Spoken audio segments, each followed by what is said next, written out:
Good day po mga kanegosyo.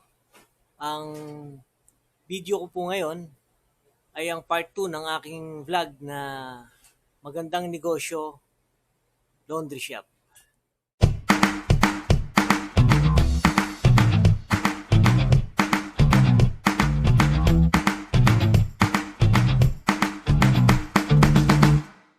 Ngayon po ay mag-share naman ako sa inyo ng mga technical setup sa loob ng isang laundry shop. Ito po ay para hindi na mapalaki ang inyong gastos kung kayo ay nagpaplanong magtayo ng isang laundry shop business. Malaki po ang gastos sa mga technical setup ng isang laundry shop. Dahil sa ngayon po, medyo mahal din ang mga materyales. Ito pong i-share ko sa inyo ay para makapag-budget kayo o matipid ninyo ang mga magagastos sa technical setup ng isang laundry shop. Okay, una po sa lahat ay ang electricals.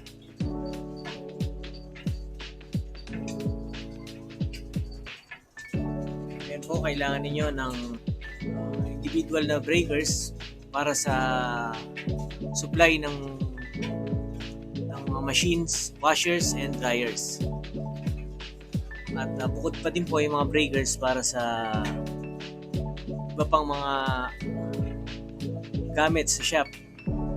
Meron din po kayo iba-ibang outlets para sa iba pang mga electrical na gamit sa loob ng inyong shop. Yan po ang outlet na supply para sa washer and dryer. Magkasama na po ang sa isang outlet ang washer and dryer.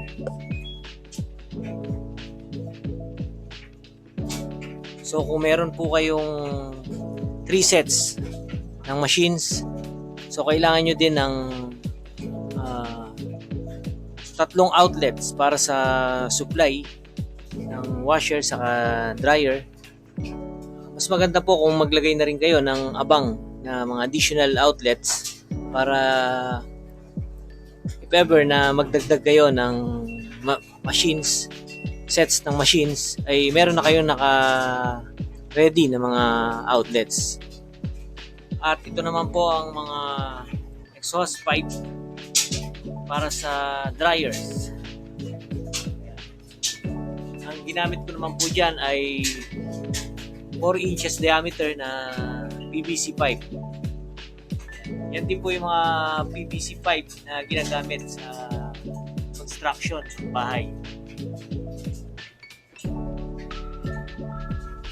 Pero piliin na din po natin yung magandang klase dahil magandang brand, dahil po mainit yan. Babad sa init yan para tumagal din magamit natin, hindi agad masira. So yan, madali lang po yan. Kaya natin gawin yan. Dahil ang kailangan lang natin dyan ay lagaring bakal at metro. Ayan po ang exhaust pipe ng mga dryers. Ang mga exhaust pipe po ng dryers ay papunta sa ducting. Doon po sila magsasama-sama sa ducting na kahit 14 inches by 14 inches na meron pong industrial exhaust fan para maglabas po ng exhaust. Pero dito po sa akin, hindi ko na kailangan ng ducting dahil open naman ang side ng aking laundry shop.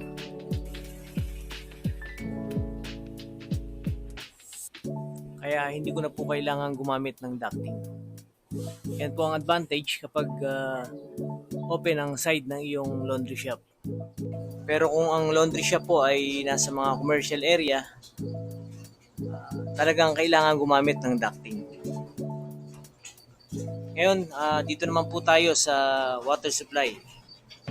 Ayan, kung makikita nyo po, 1 inch diameter ang pipe na ginamit ko. Dahil po galing sa roof deck ang aking water tank para mas mabilis po ang baba ng tubig. Blue pipe lang po ang ginamit ko para medyo makatipid dahil mas mura po ito compare dun sa white. Okay naman po ang blue, matibay naman at hindi naman mainit ang dumadaan na tubig dito, kaya kayang-kaya naman. At mas mura pa po. Kaya ito po madaling gawin kung kayo ay marunong sa piping na ginagamit sa bahay, pareho din po yan. Ayan, ito po ang supply, water supply. Punta po sa washer. Meron po siyang dalawang hose. Ayan, kung makikita nyo po yung color blue and orange.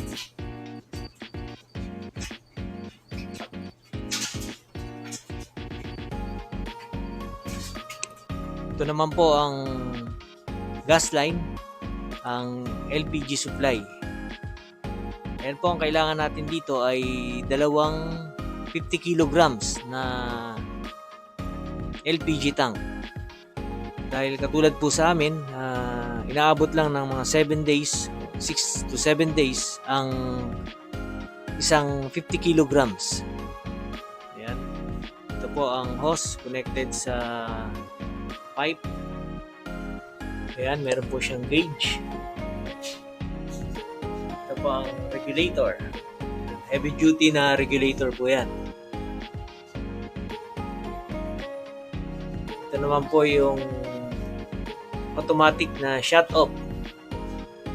Meron po kasi ang sensor, gas leak detector. Mamaya po ipapakita ko sa inyo na kapag nakaamoy ng singaw ng LPG yung ating leak detector, automatic po na mag-shut off yan para maputol ang supply ng ating LPG.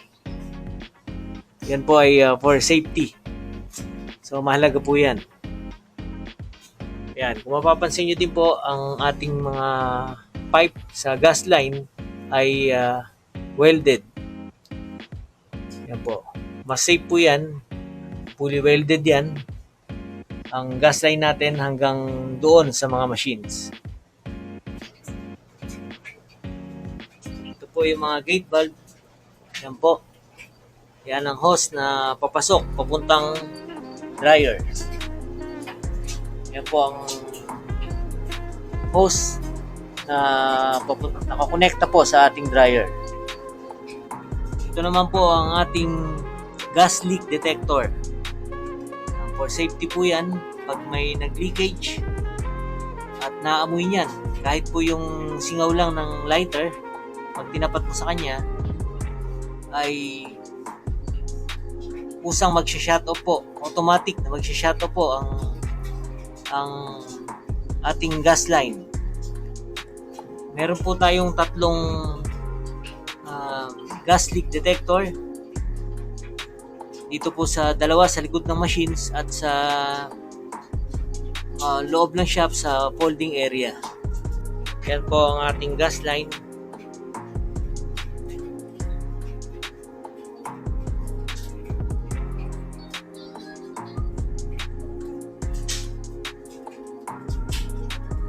Start.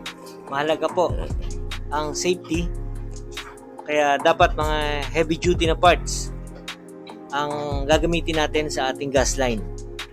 Pwede ko rin po kayo matulungan dyan kung may mga katanungan po kayo. So lipat na po tayo sa water supply. Ito naman po ang stainless na water tank. Yan po ay 800 liters capacity. Okay na po yan para sa 3 sets ng machines. Ang water tank po ay nasa 3rd floor sa roof deck. Kaya hindi ko na po kailangan gumamit ng motor pump and pressure tank.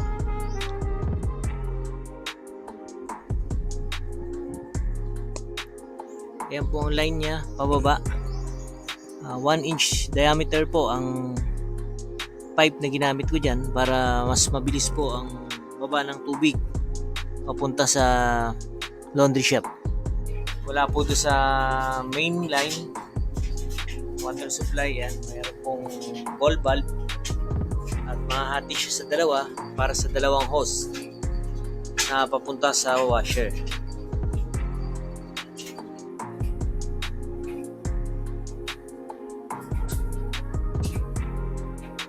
Ito naman po ang drain ng washer.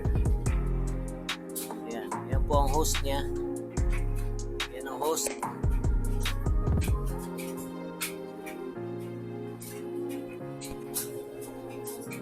Ayan, papunta po siya sa PVC pipe. 3 inches PVC pipe na may nakaangat na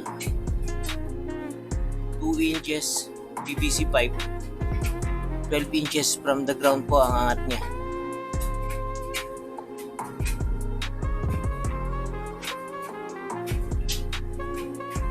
Ayan na po ang PVC pipe drain palabas. Okay, ayan po ang complete technical setup ng aking laundry shop. Kung kailangan nyo po ng mga info, paki-DM po ako sa aking page. Paki-follow po ang page ko. Magandang Negosyo Vlogs. At sa mga viewers ko po sa YouTube, paki-subscribe po Auto KG Vlogs para updated po kayo sa mga susunod na vlog ko sa part 3 ng setup para sa isang laundry shop. Ang part 3 po, ang next vlog ko ay ang management and operation po ng isang laundry shop. Yan naman po ang i-share ko sa inyo para makatulong po sa mga nagpaplano na magkaroon ng laundry shop. Until my next vlog po, thank you so much for watching.